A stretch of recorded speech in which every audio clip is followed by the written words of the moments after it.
This week on episode 292 of the Cinema Psycho Show, we're answering a listener request. John and I are heading to Freddy Fazbear's Pizzareia to review Five Nights at Freddy's, the long-awaited film debut of the popular video game. Oh, goody, goody, here it comes. Welcome to the Cinema Psycho Show. You are interested in the unknown, the mysterious, the unexplainable. That is why you are here. Oh, my God, don't stop now!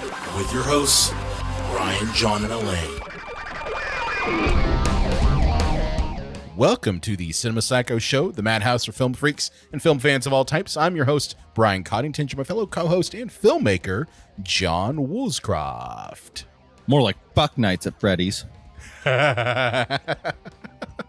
Oh, this is gonna be one of those cathartic episodes where people are like, man, why are Brian and John like so angry at this movie? Man, it just seems like they should like chill out or something. No, it's totally gonna be one of those.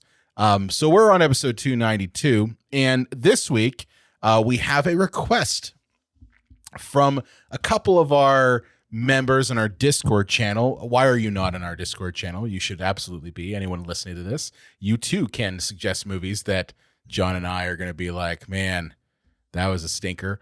All I can say is thank God it was on Peacock and I didn't have to go spend like $8 at the Cineplex.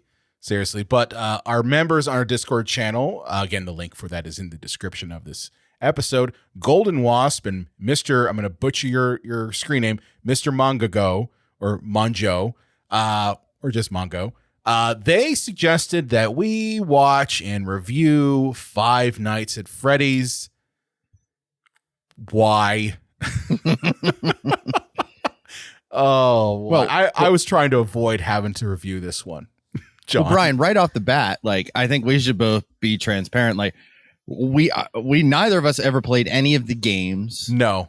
I had to, when you said, hey, we need to watch this for the show, I'm like, all right, I know there's a lot of lore to this, but I know nothing of it. So I had to like just do a deep dive. I'm glad you did because I didn't. I mean, it's just, at the end of the day, it's just games. And then like the people really took to the look of it. So they got a lot of merch made, posters and shirts and all that crap. But yeah, so like, I was like, I better find out what the hell is all the hoopla about this shit, because I don't fucking get it or know, or I'm too old. Yeah. No, I think that right there, I think is part of it. And we'll preface this by saying that John and I are not the target demographic for this fucking movie. Nah. No. See, because when I hear Five Nights at Freddy's, my brain goes to, Five Nights at Freddy Krueger's house? Like, is that what we're doing? Well, I immediately thought of that. Another movie that I have also not seen is the Nick Cage movie, which I think is just yeah, but just a little bit different. Well, I've heard that particular one, I think it's Willy's Wonderland, is actually better than this, and probably because one, Nick Cage. Mm-hmm. Nick Cage is like sriracha. You know, I really believe that. You can put sriracha on quite literally anything, and that's part of the reason why you can't find sriracha in the grocery stores, because there's a shortage of it. But Nick Cage is the perfect condiment. He goes on anything, and he makes everything better. Okay, and you know, Willy's Wonderland. I haven't seen the movie, but from what I saw in the trailer that came out a couple years ago, it looks batshit insane. And looks kind of like what like this movie should have been. Yeah. Well, it came out around the same time as Mandy, which is also really trippy.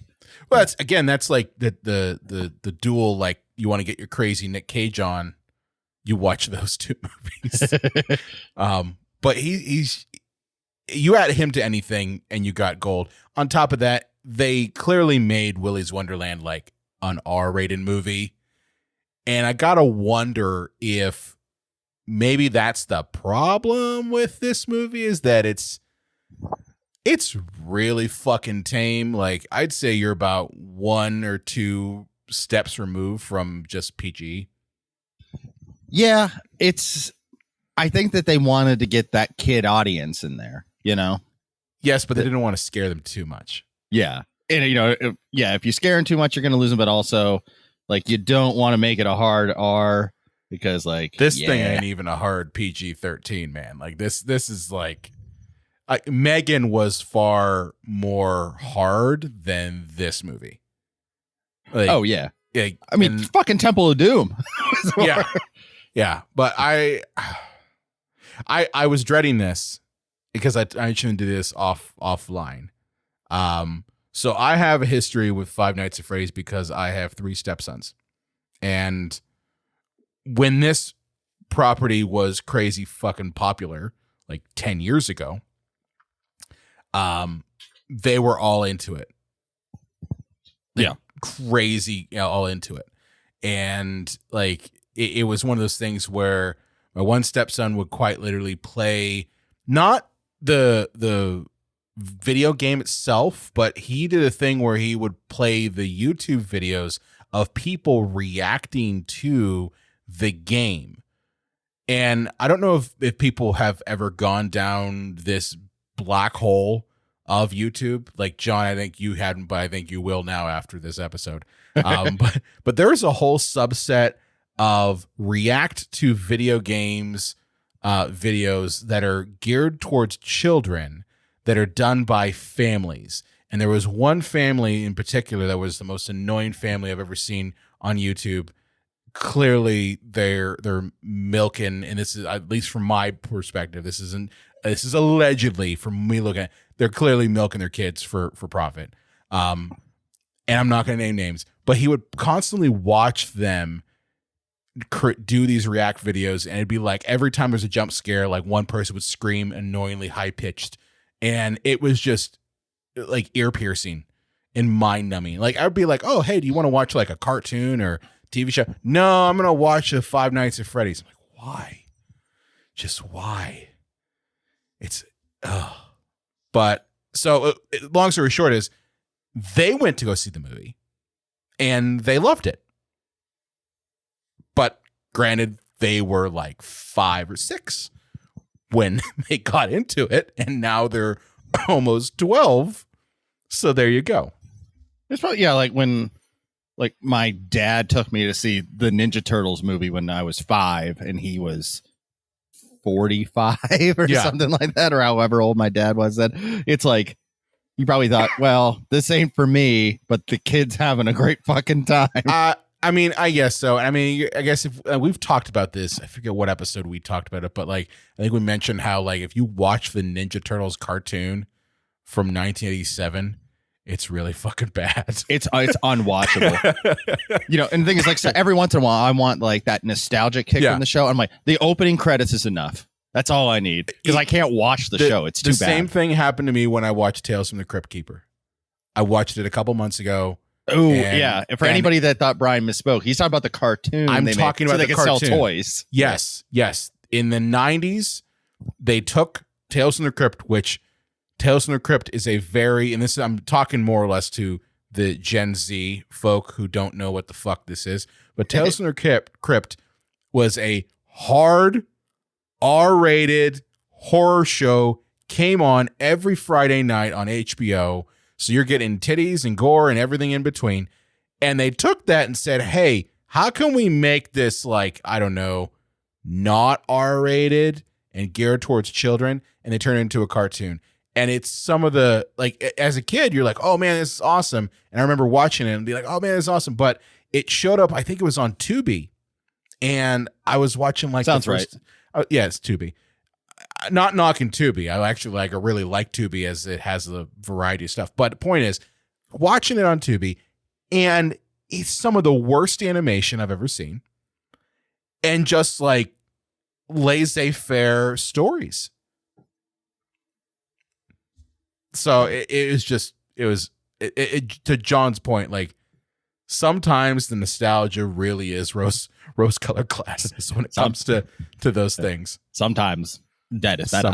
Sometimes that is better. But but nostalgia though, Batman the animated series, that thing just keeps getting better. Oh yeah, that's a fine fucking wine.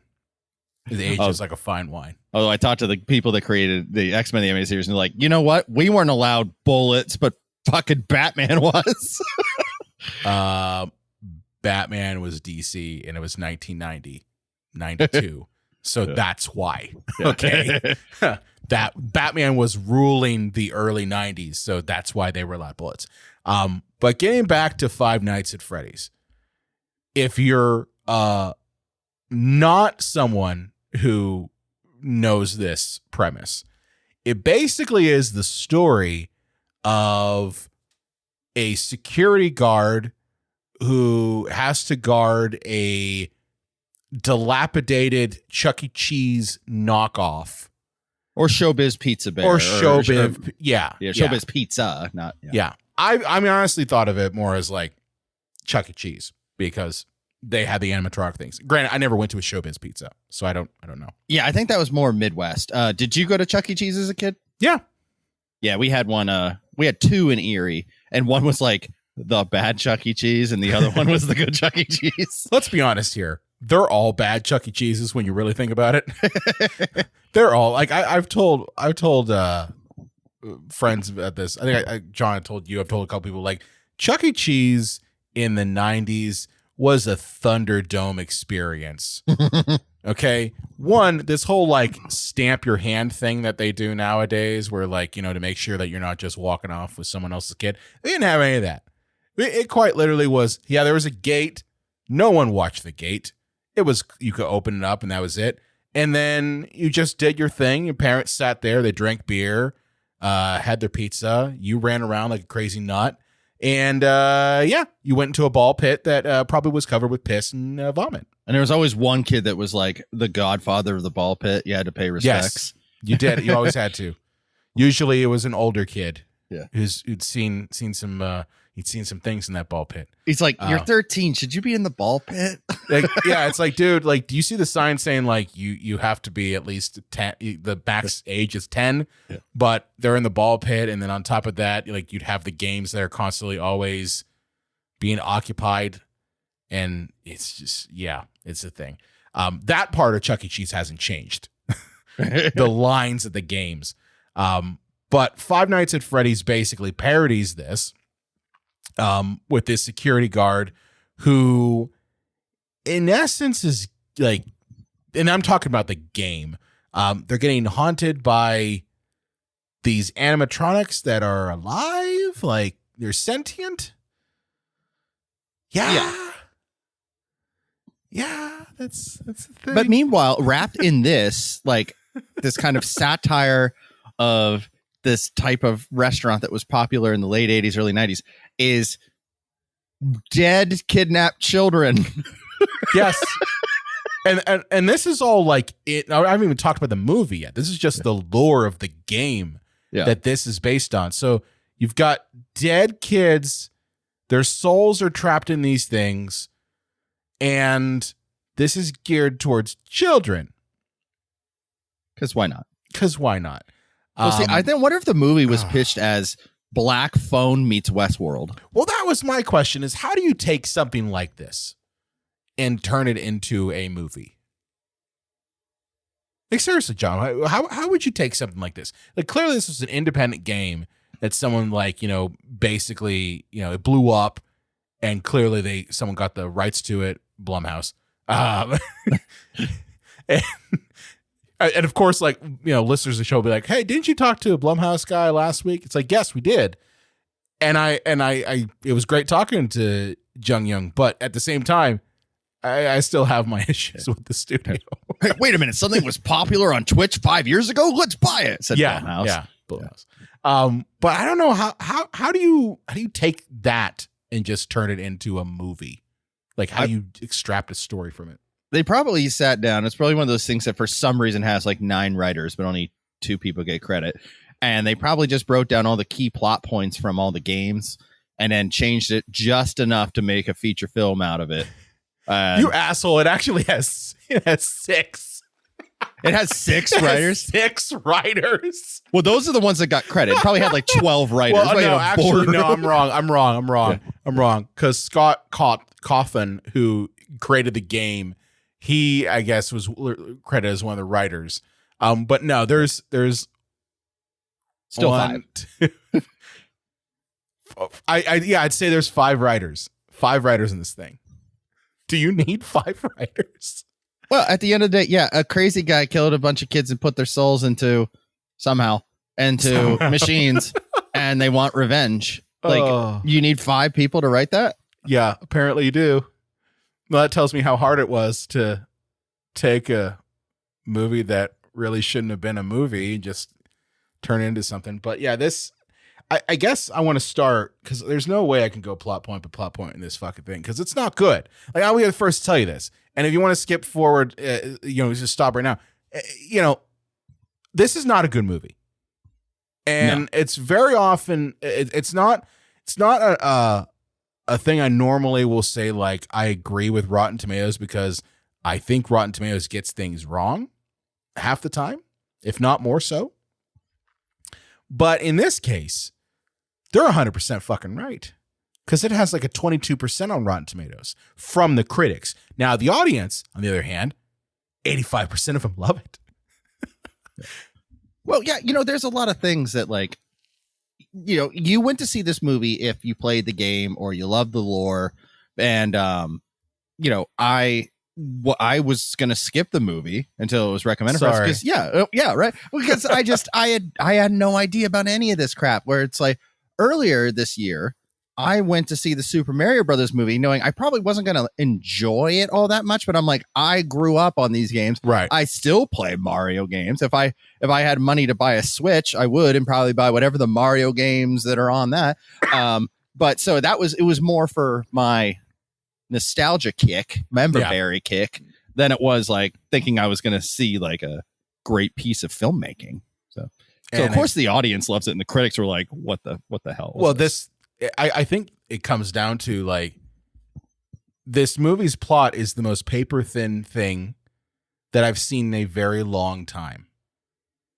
Like, okay, to start off this, our security guard in the movie, played by Josh Hutcherson, Pita, he plays Mike, who's basically dealing with life, taking a massive diarrhea dump on his face.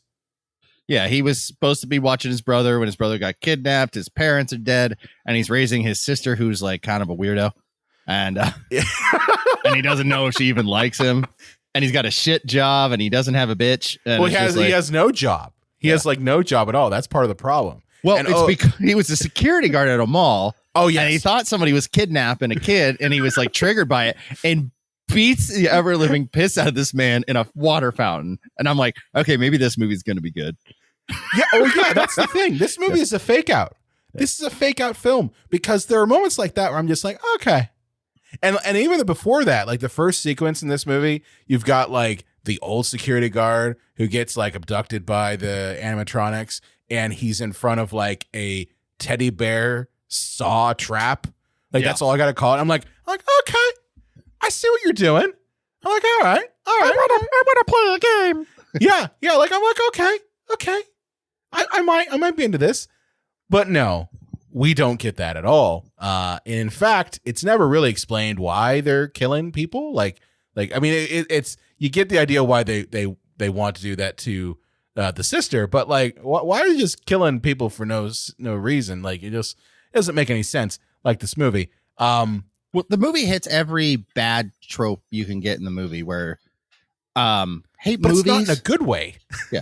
Well, because like after he beats this guy, for some reason he's not in jail, but he's just like, but he got fired. He has to find a new job. So he goes to like somebody to help him get a job. And that character's name is William, but he's played by Matthew Lillard. And here's what drives me nuts in movies. Like, Matthew Lillard's not like a huge movie star or anything, but when you have somebody who is a name to some degree, and then they just show up for 2 minutes and then disappear, I'm like, oh, you're the villain. Well, not even that. Like, Matthew Lillard in this movie, he basically screams, I'm the big bad guy, right off the bat from his first line. Like, everything he does, everything he says is just like, oh yes, I am the bad guy.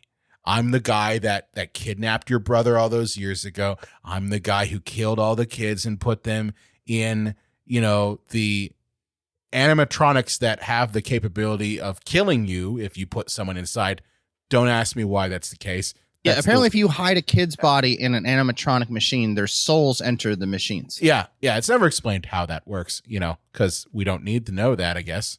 Well, I saw an interview with the writer where he said, "Hey, fuck you."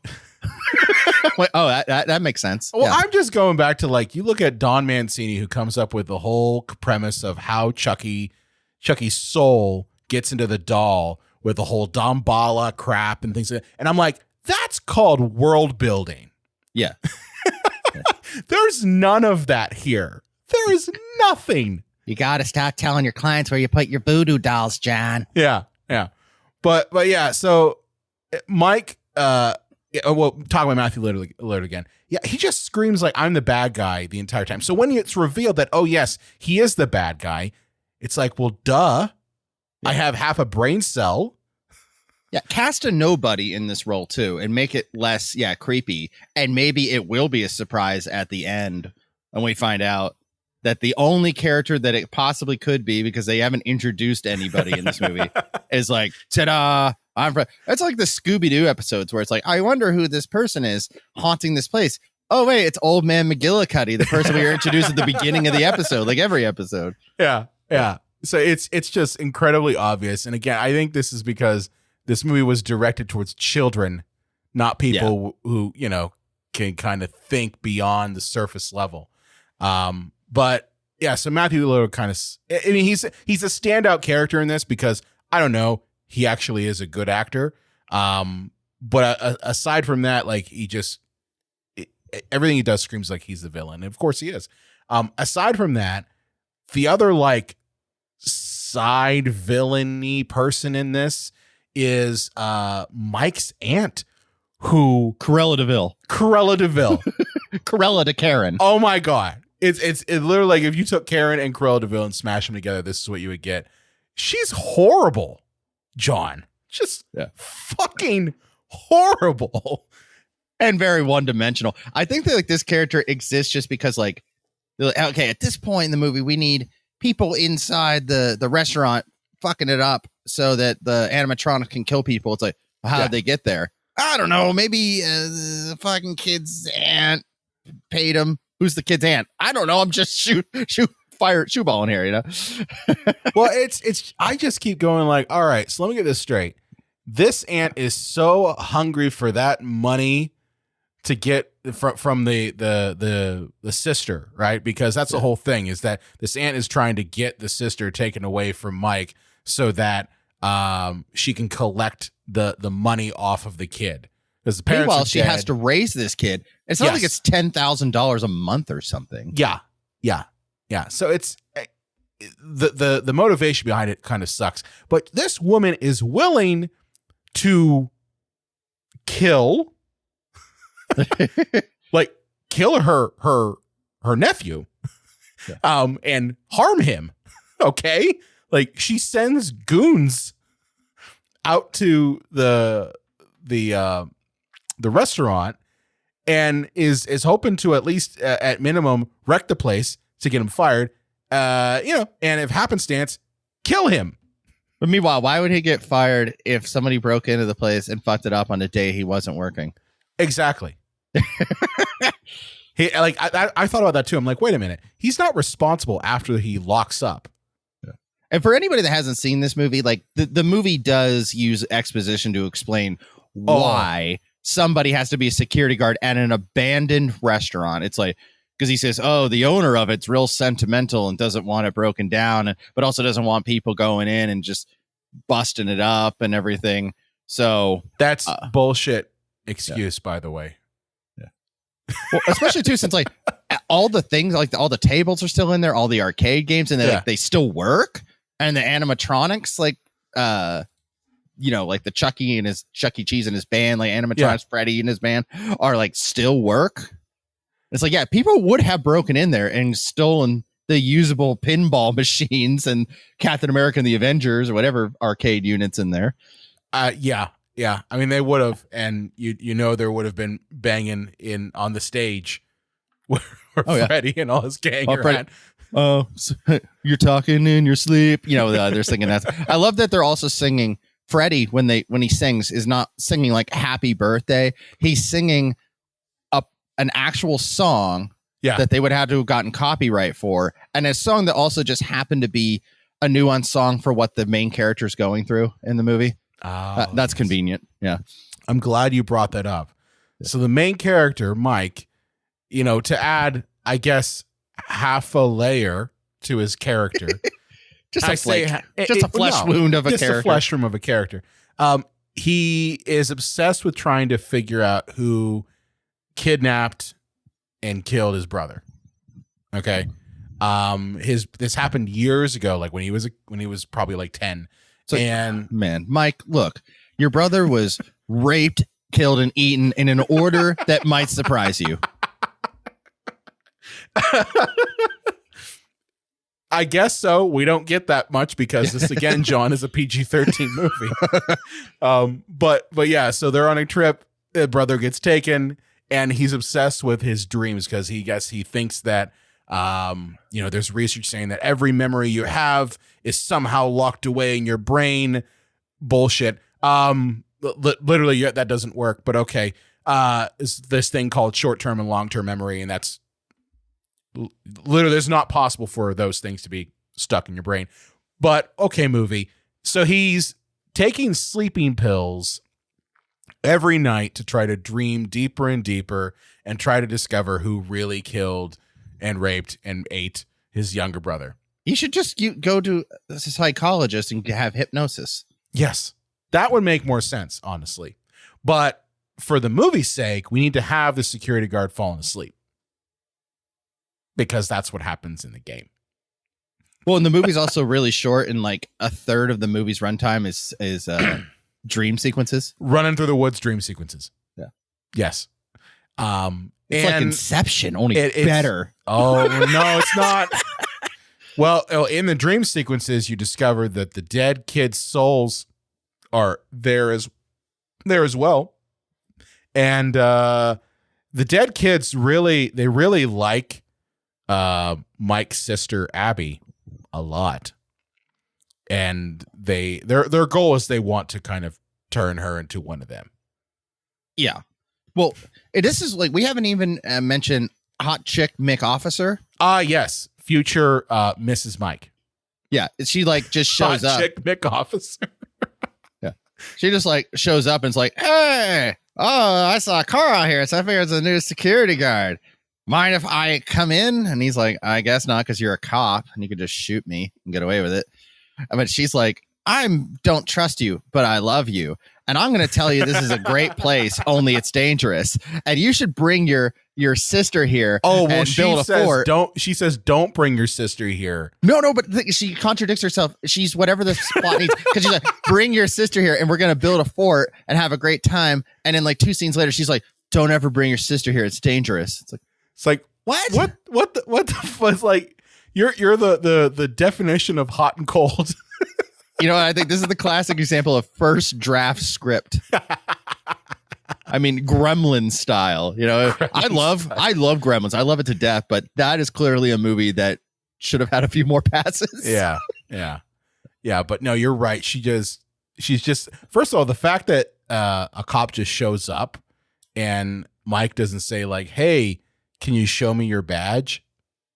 Yeah. Like, can I have your badge number? Can I make sure that you're a cop?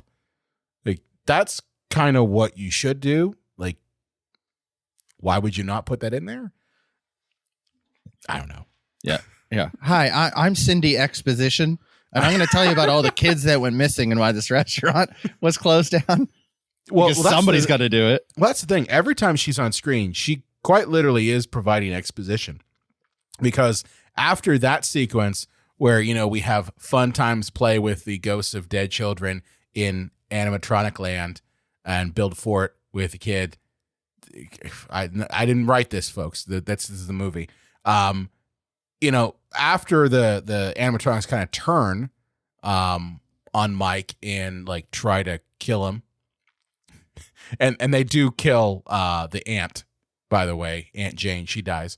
Apparently they can leave and go places. Yeah, I don't get that, because they're supposed to, like, I know that they're battery powered, Yeah. or are powered by soul power. Well, there was like so we could get exposition in a clever way. Early in the movie, when he first gets his job as a security guard, he's watching an old like Yes. welcome to your new job at Freddy's Pizzareia or whatever the fuck it's called. It's from the 80s. Yeah. And he said his dream was to bring family entertainment and cutting edge animatronics. So when she said cutting edge animatronics, I'm like, oh, this isn't going to be the Souls of Dead kids. This is going to be like Westworld or Skynet. Yeah.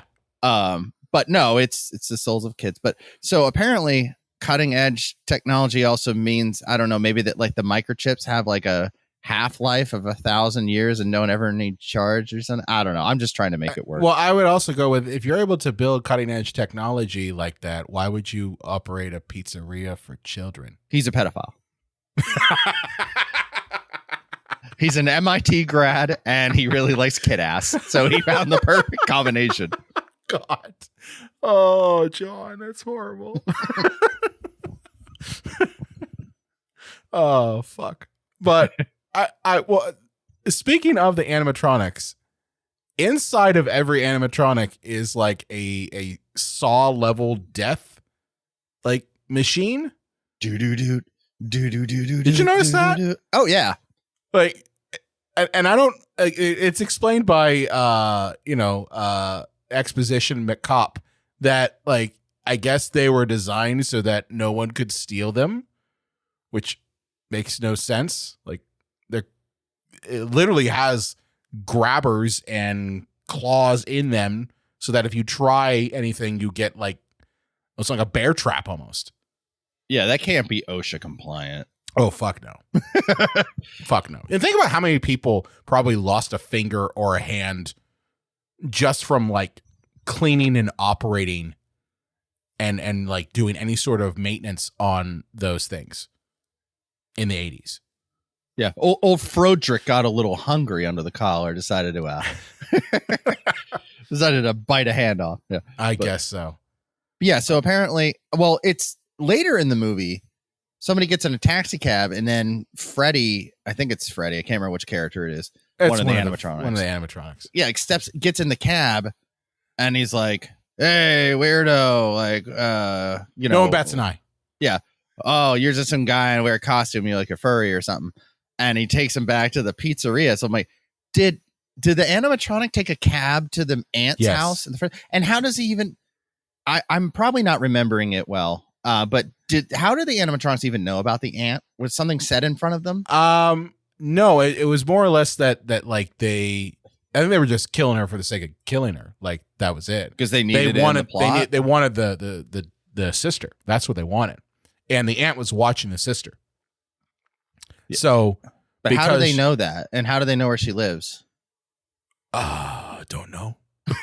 Because they read the script. The animatronics read the script. Yeah.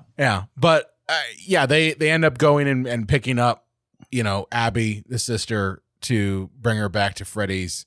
And they kill the aunt, which I don't think anyone mourned the aunt in this. It's like, oh, that's how that plot thread's getting resolved.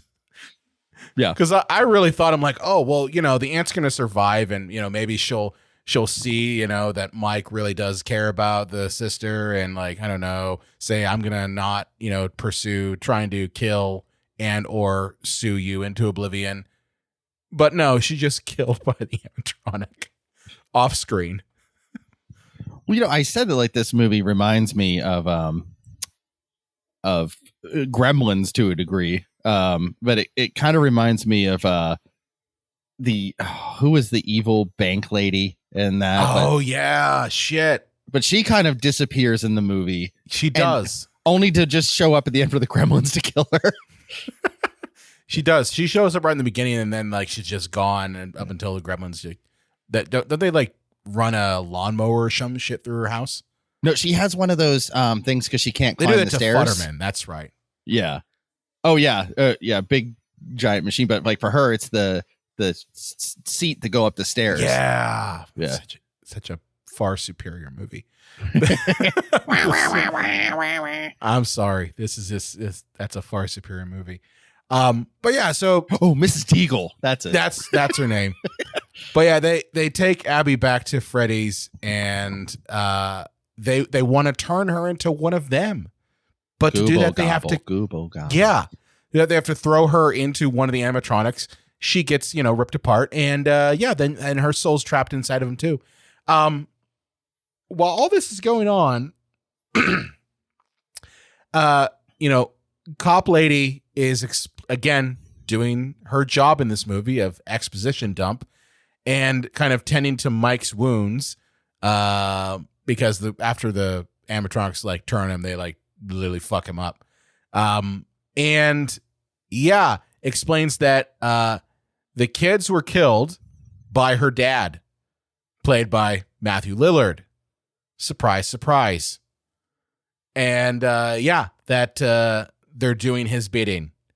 Well, but there's a big reveal that Matthew Lillard's the villain, right? So she didn't know it was her dad. No. But I'm just saying, because I already talked about the fact that that he's the villain. But yes, they say that this William Afton is the person who killed all the kids, and he was the guy in the yellow bunny suit, and that he's the one who's doing all this, and that it's her father. And then of course he shows up, and it is Matthew Lillard, because of course it is. Yeah. Oh, that's it. Yeah. We don't know that Matthew Lillard is her father. Yeah. Which, is there really that much of an age difference between the two? I mean, I don't know. I didn't IMDb the actors, but yeah, it's like, hey, wait a minute. That B+ actor who was really popular in the 90s, who played such a bit role for absolutely no reason, then disappeared for 90% of the movie. He's the villain? What? I'm so surprised. It's paper thin plot, paper thin writing, paper thin development. That's what you get. It was no surprise. Now, what was the surprise, and surprise meaning that I had to go like, what the fuck did I just watch, is how this whole thing is resolved.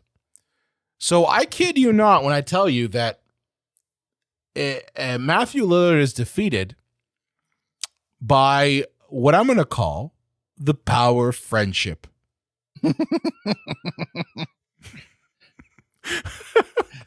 Because apparently the only way that you can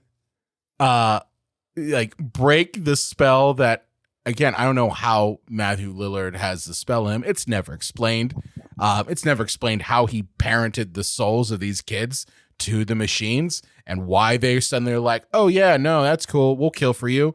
But yeah, Abby does a drawing, because her whole thing throughout the entire movie is she's kind of fucking weird and does drawings. She has a drawing showing what happened to the kids. She posted on a billboard in Freddy's, and I guess that causes the souls of the kids to realize that they were killed by Matthew Lillard. This is just Black Phone. They turn on him. Remember, the sister had psychic powers in Black Phone.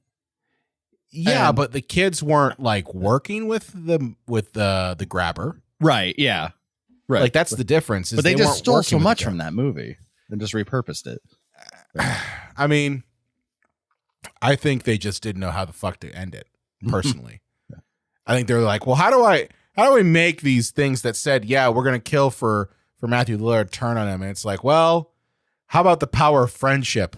Because Abby really is their friend, and I guess telling them hey, this asshole killed you years ago. That's the friendship, and they don't even. Of course, they don't even really kill him anyway, because again, this is a PG-13 movie. You don't see barely. And you want possible sequels. Oh well, yeah, because they just cause his suit to have its spring trap crap just fall into his body.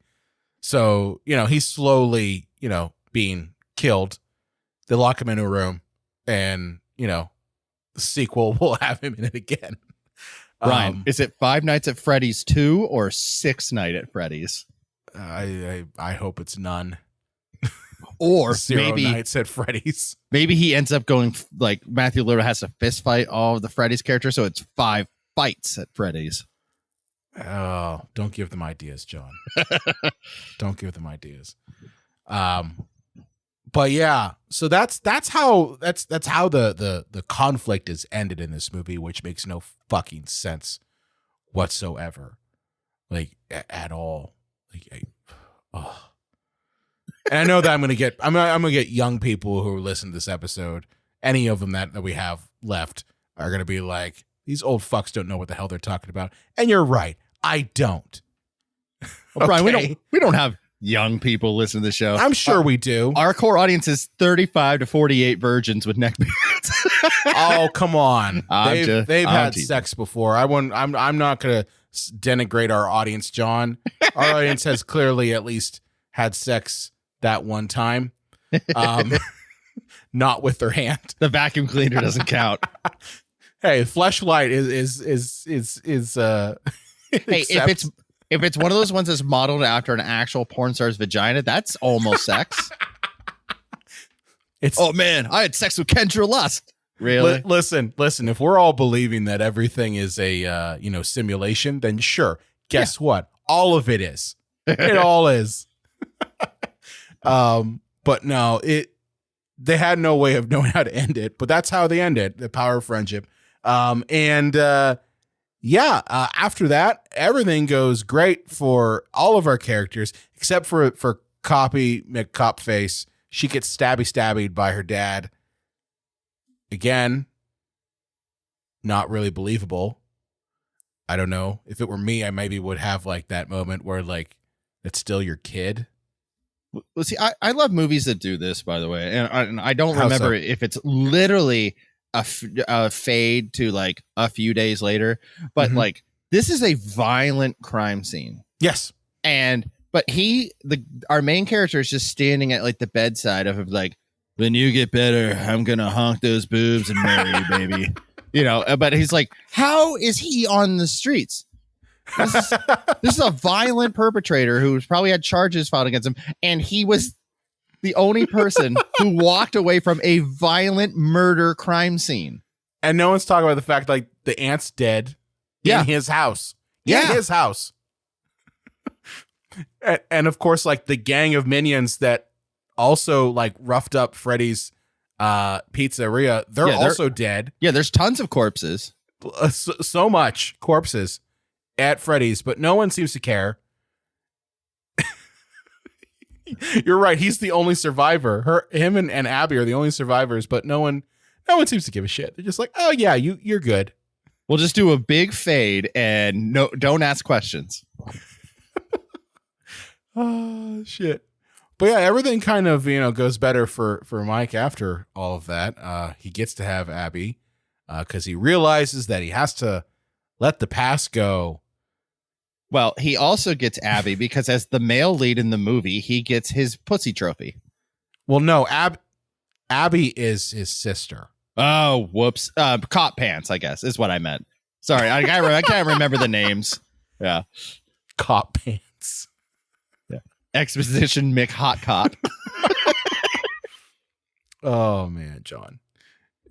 You're killing me here. But yeah, everything goes great for him. He's got a job that's not, guarding the souls of children trapped in animatronics. And, Abby now likes him a bit more than before and still drawing weird fucking pictures. And yes, the cop is in a coma for a stab wound into the belly. It's just a flesh wound. I don't quite know how a coma comes from a stab wound, but I'm not going to question a movie. She's a like hemophiliac.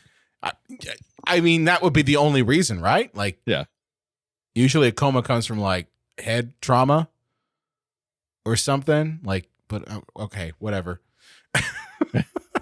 And yeah, it ends with Abby saying that she wishes she can go visit Freddy again because they're lonely.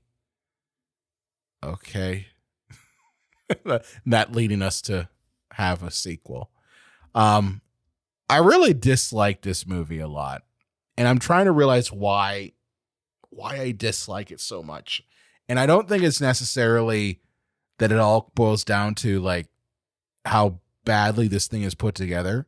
and how clearly this is made just to like,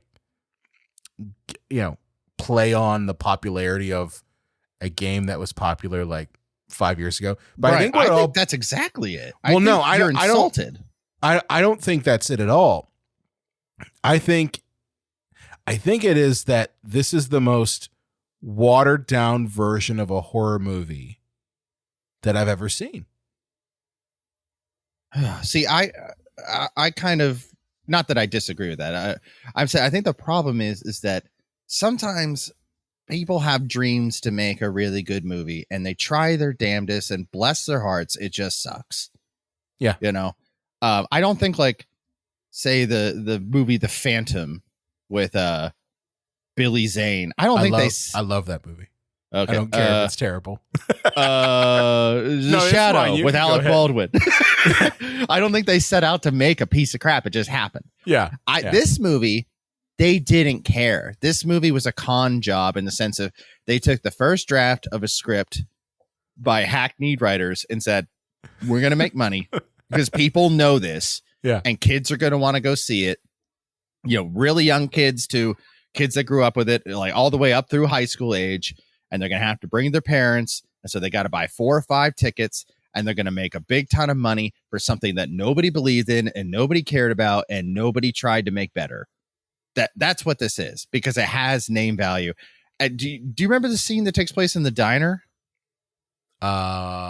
Probably. Do you know who the waiter was? Who was the waiter? Matt Pat. And you probably I don't know who Matt Pat is. He has YouTube channels that have millions and millions of subscribers. Like he has Film Theory, Food Theory, Game Theory was his first channel. And he's done countless videos on Five Nights at Freddy's. Okay, well there you go. And so it's like, yeah, the kids are gonna go, look, it's Matt Pat, because I love Game Theory. Yeah, like that would be like if you had Mr. Beast show up in this thing. Yeah. Or PewDiePie or whatever, but yeah, so it's like, yeah, they're like, okay, the core audience is going to want to come see it. And, say what you want about, and referencing again, Ninja Turtles 1990, like that director wanted to make as good of a movie as he could about teenage turtles who have ninja skills and fight a guy in a tin can, Yeah. Like he did his fucking best. He could with that. This one, no, they're like, who cares? It's a piece of crap for money. And I think that's why I didn't like it. There was no effort put into it, except from the good people at the Jim Henson Company. They did a damn good job making these animatronics. Was it Jim Henson who did these animatronics? Yeah, the Jim Henson Company. Oh, okay. Well, I mean those were good animatronics when they weren't CGI, because clearly there were sometimes CGI. But I mean, I bring up the fact that I feel insulted for that reason, but also because I think that this is the most watered down, piss poor excuse for a horror movie ever, is because I've seen from Blumhouse more recently where they have tried to lean into the horror light, if you will.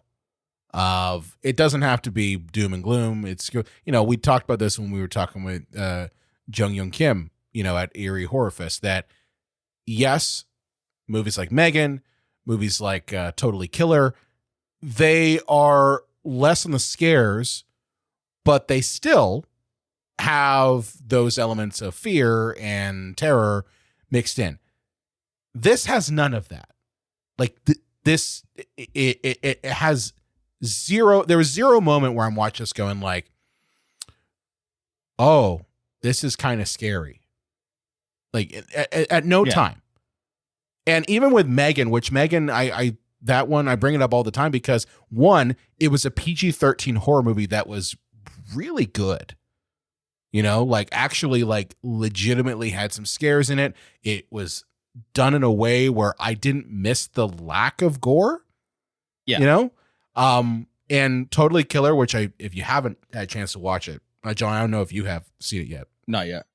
It's actually really good. I saw it on Amazon when we got back from Erie Horror Fest, and really solid horror movie in the vein of like a Happy Death Day, where tons of comedy, but there's moments of terror in it, you know? And this just seems like they said, hey, I want you to take every bit of scare out of this thing and make it the most sterile piece of crap with a shitty story, with shitty direction and shitty characters and shitty motivation. And yeah, John, just play off the fact that it's Five Nights at Freddy's and we'll make a crap ton of money because, you know, 5-year-olds to 12 to 13-year-olds are going to come out and see it. Yeah, I completely agree with you because there was never a point where I cared about any character, about any plot point, about any story beat.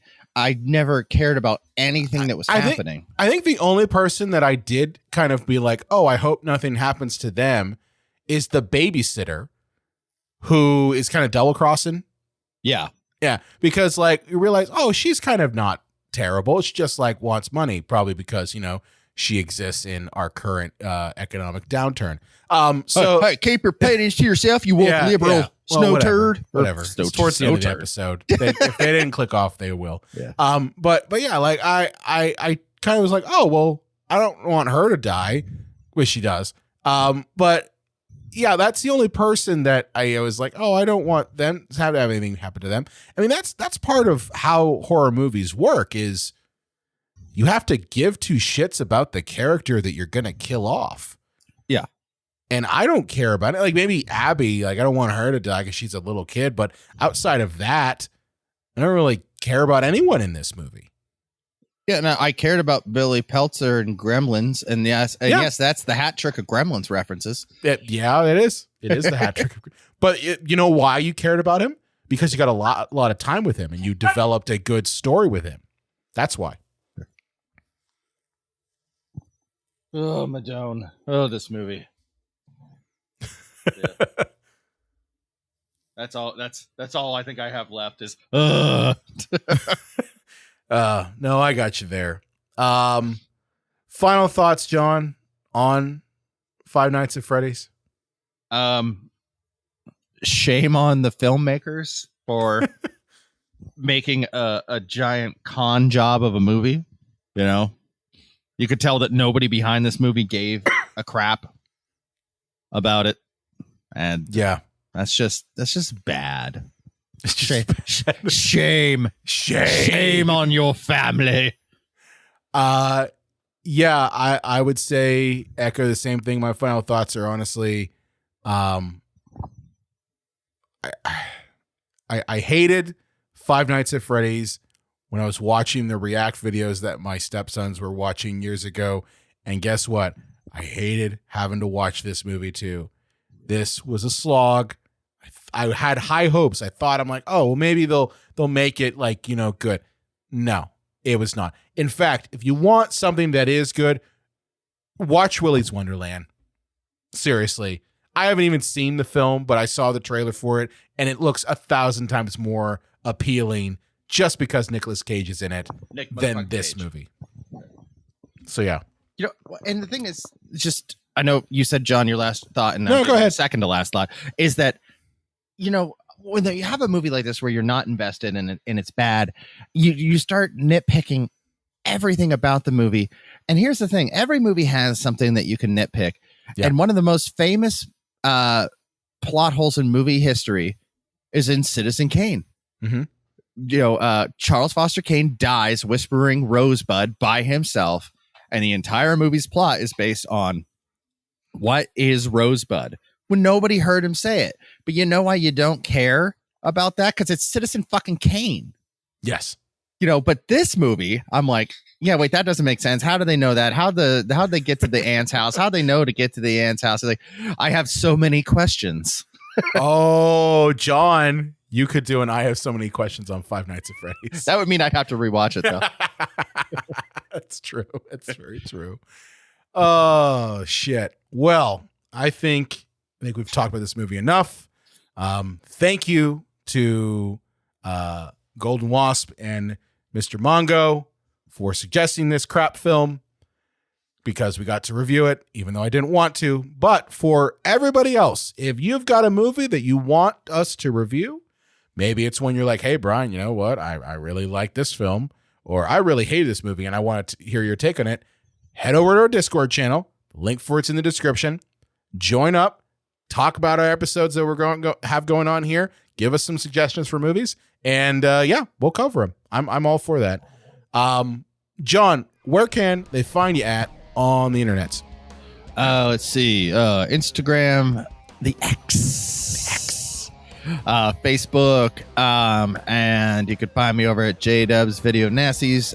Just released an interview with Tyler Main, who you may know as the Rob Zombie Michael Myers, and he played Sabretooth in the first X-Men movie. Very cool. And I have a video coming out soon on how White Flight to the Suburbs, how that changed horror movies into, kind of suburban horror. Very cool. Very cool. Good stuff. You can find me at Brian Coddington on X. I also run the Psycho Show page. Be sure to follow us on Facebook, X, and Instagram at Psycho Show. Well, as I mentioned before, we are on the Discord channel at just click the link for that in the description of this episode. And we are also on the TikToks for our Gen Z and millennial folk at Cinema Psycho Show. Go pop over there. We've got some videos that pop up over there every once in a while. Also, be sure to follow us at cinemapsychoshow.com/follow. Subscribe to us. Follow us on your favorite podcast app. If you go to cinemapsychoshow.com/follow, you can find your favorite podcast up there and get us so that every time a new episode pops, you'll be able to listen to us. And of course, you can contact us at cinemapsychoshow.com. And we will see you next time. Let's see. 2-5 at 2 Freddy's, 5 Nights at Freddy's Tokyo Drift, 5 and Freddy's, Freddy's 5, 5 and Freddy's 6. I think Freddy 7, The Fate of the Freddy's, F9. I got one. Yeah. Freddy's dead. Freddy X, yeah. Freddy Takes Manhattan. Freddy in Space. Let's just keep going.